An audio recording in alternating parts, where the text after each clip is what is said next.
Hello दोस्तों, अंतरिक्ष classes में आपका स्वागत है। हम मेवाड़ का इतिहास पढ़ रहे हैं। मेवाड़ का इतिहास में हमने समर सिंह तक तो पहले वाली वीडियो में कर लिया है। उसके बाद हम आज रतन सिंह के बारे में चर्चा करेंगे। राहुल रतन सिंह।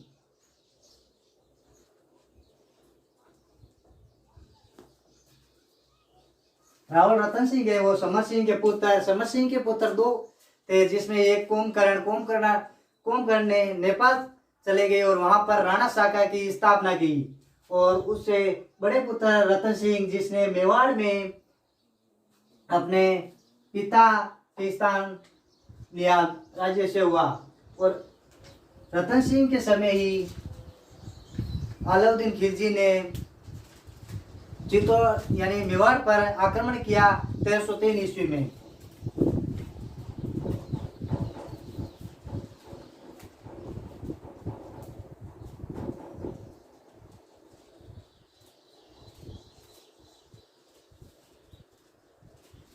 तेरह सौ तीन ईस्वी में मेवाड़ पर आक्रमण किया अलाउद्दीन खिलजी ने।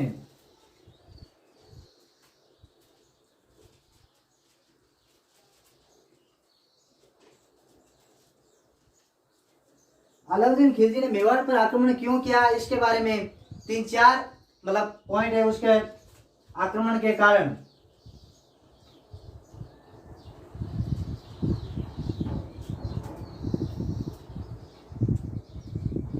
तीन चार बातें हैं कि आक्रमण क्यों किया इसने अलाउद्दीन खिलजी के। तो हम अलाउद्दीन खिलजी, पहला पॉइंट है वो है साम्राज्यवादी।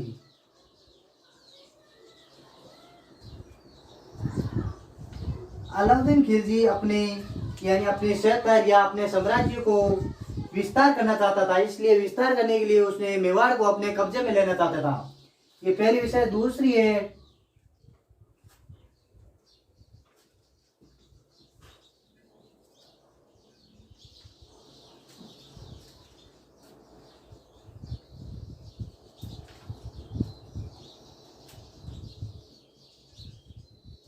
सामरिक या भौगोलिक महत्व। मेवाड़ का सामरिक या भौगोलिक महत्व।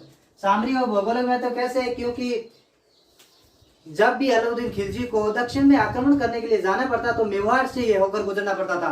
क्यों? मेवाड़ मालवा एक कृषि के लिए विकसित था। और वहाँ एक गुजरात जाना पड़ता तो वहां पर भी अरबी घोड़े मिलते थे गुजरात में। इसलिए मेवाड़ से होकर गुजरना पड़ता था। मेवाड़ से होकर। और तीसरा कारण है पद्मिनी की सुंदरता।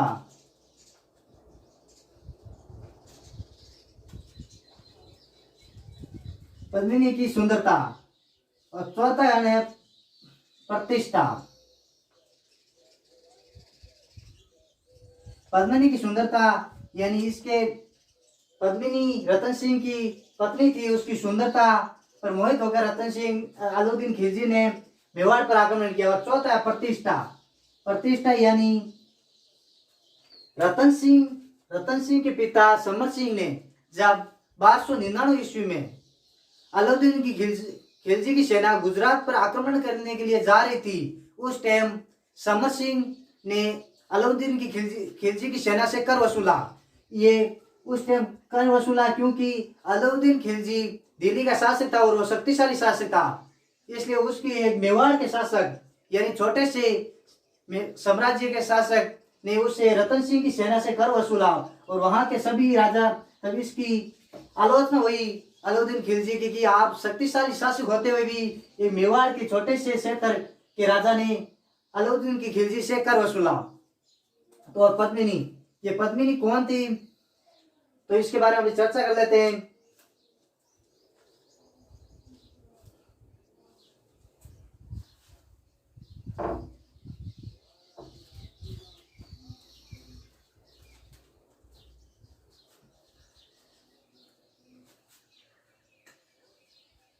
कि पद्मिनी थी वो शील द्वीप यानी अब श्रीलंका के शासक थे उस टाइम गंधर्व सेन की पुत्री थी। और उसकी माता का नाम था चंपावती। पिता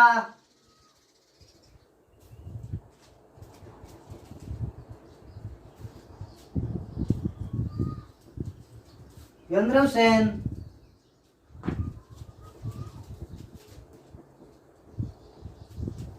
चंपावती,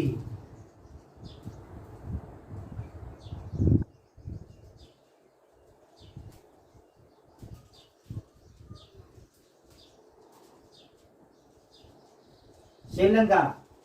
शेलदीप या श्रीलंका की राजकुमारी थी। पद्मिनी के पास एक हीरामन तोता था जो जिसको शिकारी ने पकड़ लिया। शिकारी ने आगे एक ब्राह्मण को भेज दिया। ब्राह्मण जब रतन सिंह के पास पहुंचा तो रतन सिंह को यानी पद्मिनी की सुंदरता के बारे में बताया। तो पद्मिनी की सुंदरता को ये इसके तो हीरामन तोता के से सुनकर रतन सिंह को पद्मिनी के पाने की इच्छा हुई। हीरामन तोता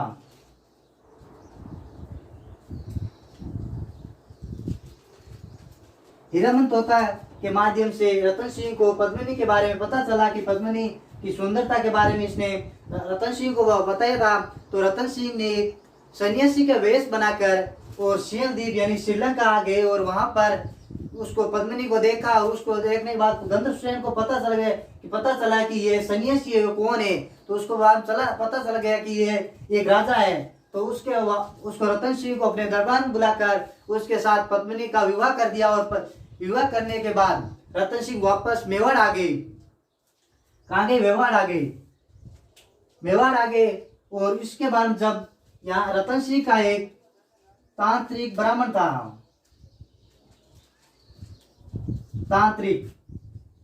उसका नाम राघव सेन था।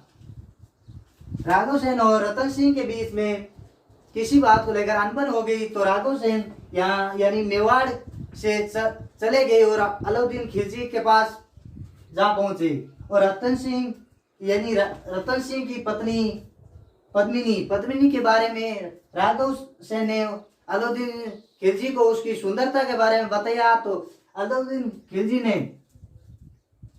बताने के बाद अलाउद्दीन खिलजी ने रतन सिंह की पत्नी पद्मिनी को पाने की इच्छा हुई। उसने मेवाड़ पर आक्रमण करने के लिए दिल्ली से प्रस्थान किया। 28 जनवरी 1303 ईस्वी को दिल्ली से प्रस्थान किया और 6 महीनों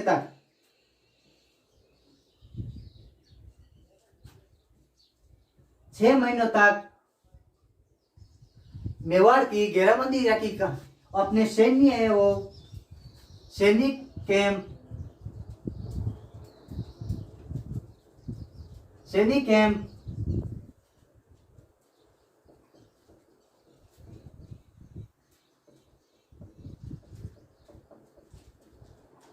गंभीर नदियों के मध्य लगाया था। उसके बाद वहां पर 6 महीने तक उसको कुछ हाथ में नहीं लगा, सफलता नहीं मिली। तो ये उसने एक चाल चली और रतन सिंह को पत्र लिखा कि एक बार अपनी पत्नी यानी पद्मिनी का मुंह यानी चेहरा दिखा देगा तो वापस चला जाऊंगा मैं। तो रतन सिंह ने उसकी शर्त को मान लिया। और जब अलाउद्दीन ने जब पद्मिनी का दृश्य देखा तो उस और मोहित हो गया। उसने पद्मिनी की लालसा और तीव्र हो गई पाने की पद्मिनी की। तो उसने रतन सिंह को अपने साथ चलने के लिए, बात छोड़ने के लिए कहा। तो रतन सिंह थोड़ी दूर गया। उसको जाने के बाद उसके सैनिकों ने बंदी बना लिया और बंदी बनाकर उसको दिल्ली ले गए रतन सिंह को। और उसके बाद अलाउद्दीन ने रतन सिंह मेवाड़ में पत्र लिखा। यानी गौरव बादल रतन सिंह के सेनापति थे, गौरव और बादल।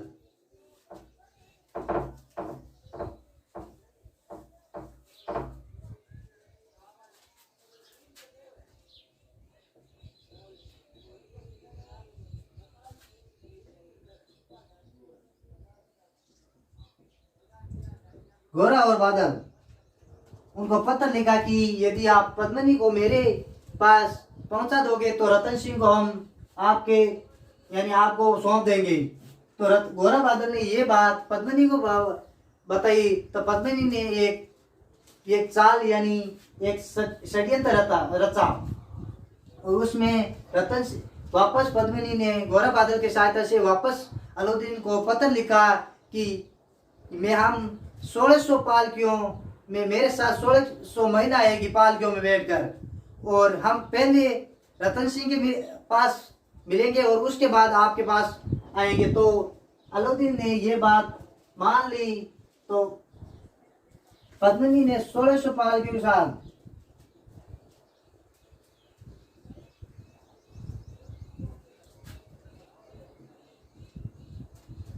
पालकियों में अपने साथ 16 योद्धाओं को यानी पुरुषों को पालकियों में बैठाया और दिल्ली पहुंच गई, और पहले रतन सिंह के पास पहुंची, और रतन सिंह के पास पहुंचते ही 1600 पालकियों में जो योद्धा थे वो एक साथ अलाउद्दीन की खिलजी की सेना पर आक्रमण कर दिया और रतन सिंह को वहां से छुड़ाकर वापस मेवाड़ लेकर आ गए।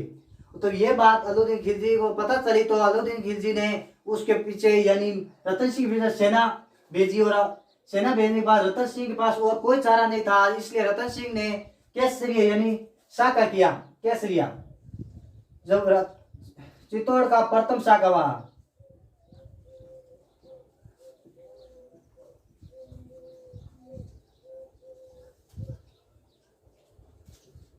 चित्तौड़ का प्रथम साका 1303 ईस्वी को हुआ। 26 अगस्त 1303 ईस्वी को मेवाड़ चित्तौड़ यानी मेवाड़ या चित्तौड़ का प्रथम साका हुआ। उस टाइम साका में दो बात होती है, एक तो केसरिया होता है और दूसरा जोहर होता है। केसरिया पुरुषों द्वारा किया जाता है, जिसमें केसरिया वस्त्र पहनकर यानी लड़ने के लिए जाते हैं, और जोहर होता है वो महिलाओं द्वारा किया जाता है, महिलाओं द्वारा। अब जो केसरिया तो रतन सिंह ने किया,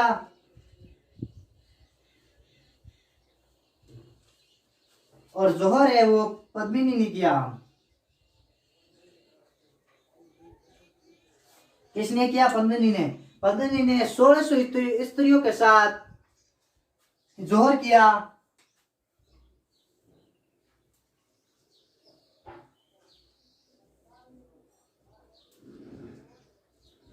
महिलाओं के साथ पद्मिनी ने चित्तौड़ यानी चित्तौड़ किले में महिलाओं के साथ जोहर किया, और रतन सिंह केसरिया कर रहे यहाँ शहीद यानी अलाउद्दीन की खिलजी की सेना से लड़ते हुए वीर गति को प्राप्त हुए।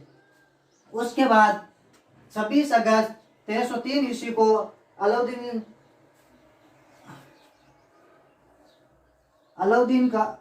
खिलजी का अधिकार हो गया चित्तौड़ पर।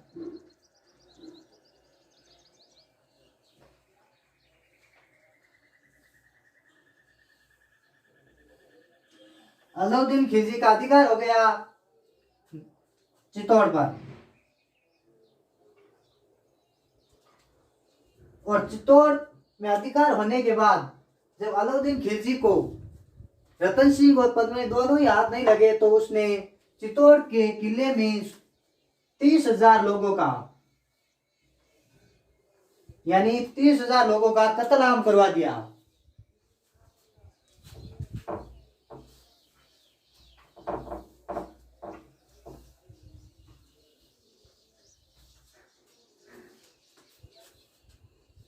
तीस हजार लोगों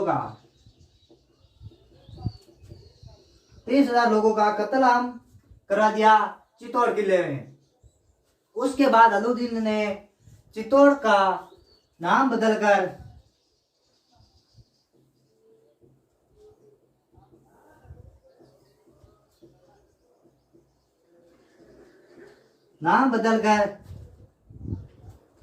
खिजराबाद रखा,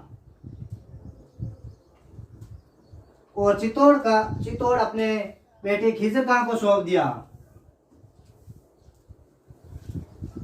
खिजर खां को चित्तौड़ सौंपकर वापस अलाउद्दीन खिलजी वापस दिल्ली चले गए, और खिजर खां ने गंभीरी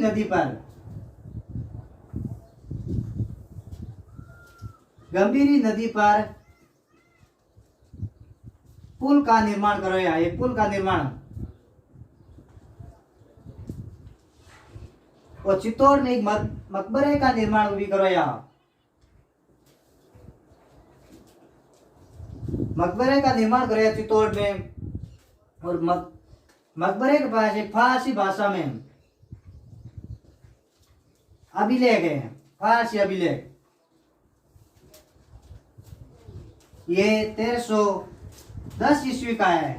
कब गया? 1310 ईस्वी का फारसी अभिलेख है। इसमें अलाउद्दीन को उस समय का सूर्य, ईश्वर की छाया और संसार का रक्षक बताया गया है फारसी अभिलेख में। उस समय का सूर्य, ईश्वर की छाया,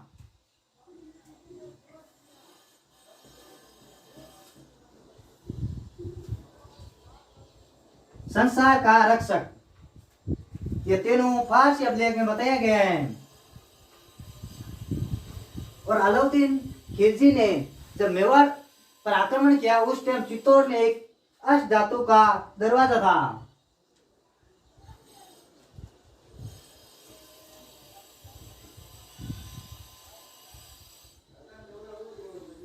अष्ट धातु दरवाजा जो अपने साथ दिल्ली ले गया।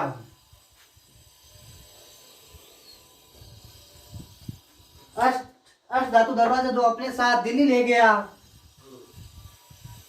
और दिल्ली में ले जाने के बाद एक मुगल शासक हुए शाहजहां ने अष्ट धातु दरवाजे को लाल किले में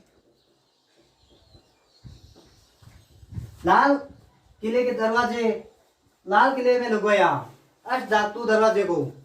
और भरतपुर के शासक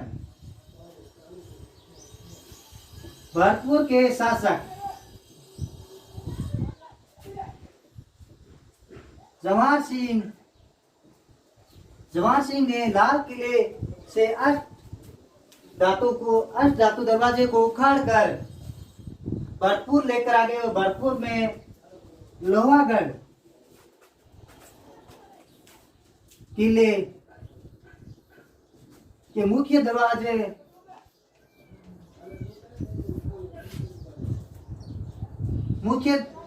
पर लगवाया।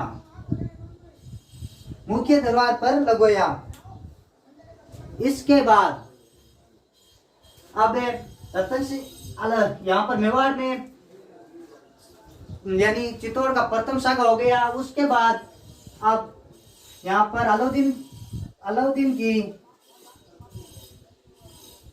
अलाउद्दीन खिलजी की मृत्यु हो जाती है 1316 ईस्वी में यहाँ। और अलाउद्दीन खिलजी के पुत्र खिजर खान ने चित्तौड़ अपने यानी जो कांदड़ देव 1311 ईस्वी में जादौद पर शासक थे कांदड़ देव चौहान सोनगरा, उसके भाई महादेव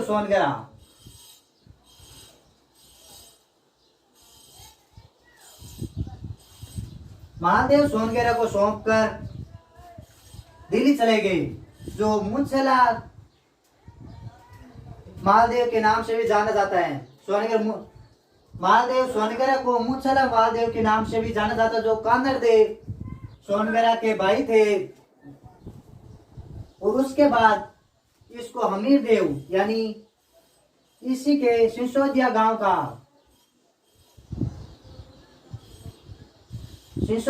का हमीर देव ने महादेव सोनगरा के पुत्र बनवीर सोनगरा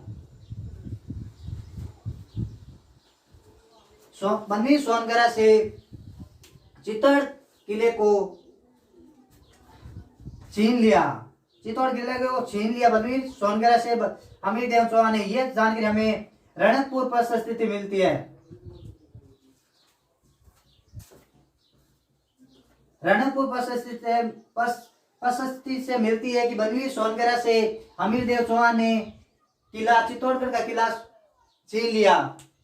लेकिन एक हमें गौरी शंकर हीराचंद ओझा के अनुसार हमें पता चलती है कि मालदेव सोनगरा के पुत्र जयसिंह या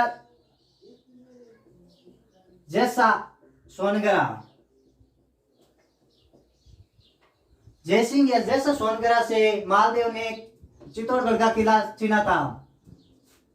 ये दोनों गौरी शंकर ओझा के अनुसार आए। गौरी शंकर हीराचंद ओझा के अनुसार पूछे तो जयसिंह या जैसा सोनगरा, या रणकपुर प्रशस्ति के अनुसार पूछे तो बनवीर सोनगरा। इसके बाद आगे हमीर देव चौहान, उस जो सिंसोदिया गांव का था, उस जो अपने पिता यानी प्रथम चित्तौड़गढ़ का शाखा हुआ, उस टाइम लक्ष्मण सिंह सिंसोदिया अपने 7 पुत्रों के साथ लड़ता हुआ मारा गया। और उसके उसी के एक पुत्र है अरि सिंह या अड़ी सिंह या अजय सिंह। अजय सिंह के पुत्र थे हमीर देव। उनके बारे में हम कल चर्चा करेंगे। आज इतना ही, धन्यवाद।